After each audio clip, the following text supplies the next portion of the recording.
Good morning guys. Polity के previous year के MCQ करते हैं जो हमारे एसएससी में और बाकी जो स्टेट के एग्ज़ाम है उनमें आए हुए हैं। तो पहला क्वेश्चन है, fundamental duties are included in the Indian constitution by कौन से अमेंडमेंट एक्ट के द्वारा? तो 42nd अमेंडमेंट एक्ट 1976।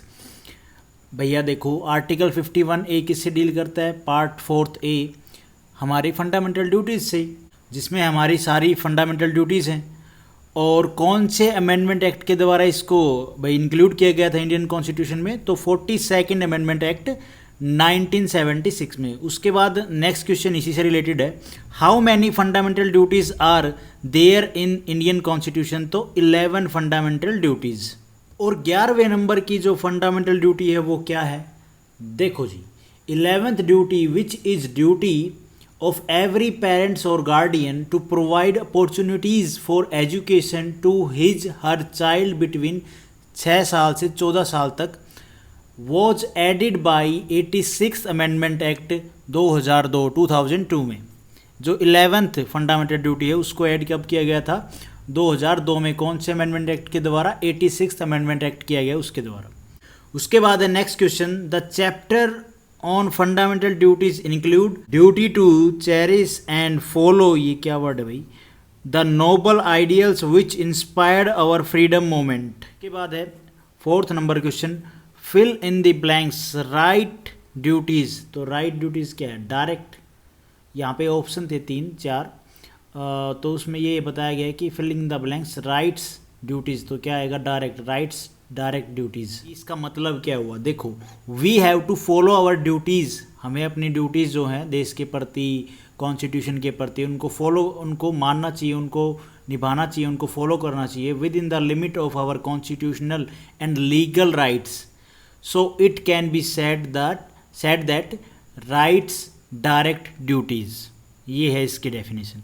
उसके बाद है fundamental duties adopted from USSR. अब भैया यूएसएसआर आपको पता ही होगा, जो तैयारी कर रहा है आज के टाइम में रशिया के साथ में जो भी उसके नज़दीकी देश हैं, जैसे अभी उन्होंने अटैक कर रखा है यूक्रेन पे, वो उस टाइम पे यूएसएसआर में ही था। तजाकिस्तान, ये जो सेंट्रल कंट्री हैं इनके ऊपर बात कर रहे हैं। तो आप यूएसएसआर में देख सकते हैं पहले कौन कौन सी कंट्री थी, सर्च करके। उसके बाद है fundamental rights can be suspended by, किसके द्वारा? प्रेसिडेंट साहब के द्वारा। देखो भैया, जब नेशनल इमरजेंसी लगती है ना, तब आर्टिकल 352 लागू हो जाता है। ये हम आगे मैं आपको बताऊंगा, और आर्टिकल भी अभी मैंने नहीं डाला है, इसकी वीडियो नहीं डाली है फिलहाल। ये इमरजेंसी के आर्टिकल होते हैं।